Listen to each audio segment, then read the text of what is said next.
The question, what is the absolute minimum that you have to spend to get a properly good wireless gaming mouse? $40. That's how much you have to spend, and for that money, this is what you get.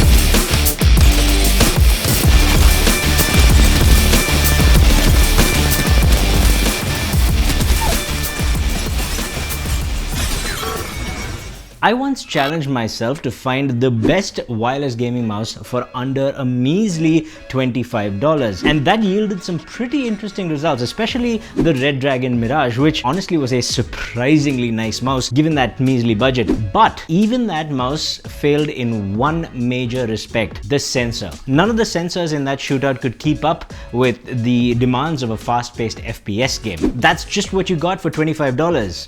Add just another $15 though, and you get the Razer Basilisk X Hyperspeed, a distinctly right-handed ergonomic mouse that is, let's say, inspired by the Logitech G502, although it's not exactly the same. For one thing, it seems smaller and a bit narrower in the hand. That's something I definitely felt with my dimensions, which I'll put up on the screen right now. But just like the G502, the curve on top of the mouse is more towards the back of the mouse, and that makes it nestle in the center of the palm of my hand just beautifully. The left and right mouse buttons are extended long enough to support your entire finger, and also both buttons are scalloped out in the middle to form this gentle trough on which your fingers can sit. The two side buttons are placed just right and were very easy to find in the middle of any game, although they do tend to jut out just a little bit more than most mice. Now, the scroll wheel felt just fine to me. Each click of the wheel is properly defined and not mushy at all. Now, both sides of the mouse has this textured rubberized grip, which actually felt really good to the touch, and you won't need any grip tape here. But the top of the mouse unfortunately did feel very much like cheap plastic and was a bit on the unpleasant side, if I'm being honest. A little grip tape on the top should sort this right out. Now, the shape of the mice combined with the long buttons in front make this mouse perfect for a full meaty palm grip.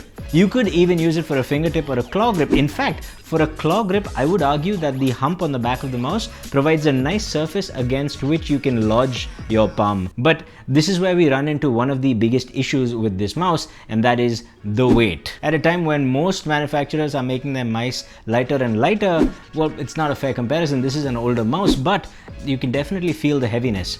You can combat this in two ways, of course. You can either use a higher DPI to offset the weight, or you could use a mouse pad that's geared more towards speed rather than control. Nonetheless, for a fingertip grip, I do feel that you'll need quite a bit of force to move this mouse around, and that might be an issue for some people. Now, there is one other major downside to this mouse, and that is it runs on a single AA battery. Now, not only does this add to the weight of the mouse, but also you can't recharge it. You're gonna have to either keep spare batteries or run down to the store every time, and that's a little bit of a downer. However, in my 1 month or so of using this mouse pretty much as a daily driver, we're talking a few hours every day of gaming, editing, and general office work, battery levels are still pretty good. So I don't think battery life is actually going to be a problem here. But if you wanted more battery life, there's actually a switch on the bottom that allows you to switch between 2.4 GHz Bluetooth or standard Bluetooth, which will increase the latency and is not generally useful for gaming, but it's just fine for office work, and you'll get more battery life. Now, one cool thing about the mouse is that in the back there's this little compartment that's almost hidden, and it's held together by 3 magnets. Inside you'll find a slot for the AA batteries, but also a slot to hold the wireless receiver, which is great for travel. But the cool thing here is that that wireless receiver actually has Razer's software inbuilt. So when you plug it into a PC that doesn't have the software, it'll start up the installation process. Of course, you have the choice to install it or not, but installing it is the only way you're going to customize this mouse. Good news is you can customize your mouse in the software and then uninstall and delete the software, and the settings will get saved on the mouse, so you don't have to deal with Razer software ever again if that's what you want. Now, in my 1 month or so of usage, I have nothing to say about the sensor, which is exactly how it should be. It's an optical sensor. It goes up to 16,000 DPI, which I don't know anyone who uses that kind. Why?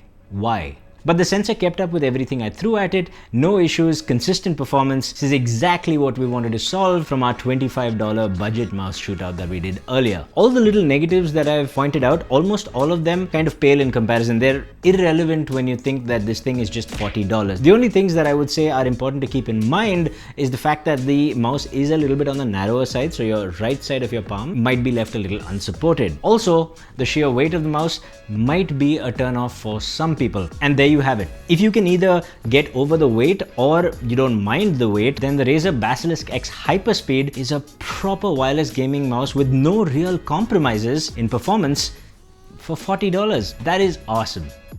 Just like you are awesome when you hit that subscribe button. I'll see you in the next one. Stay happy, stay peaceful, stay colorful. Namaste.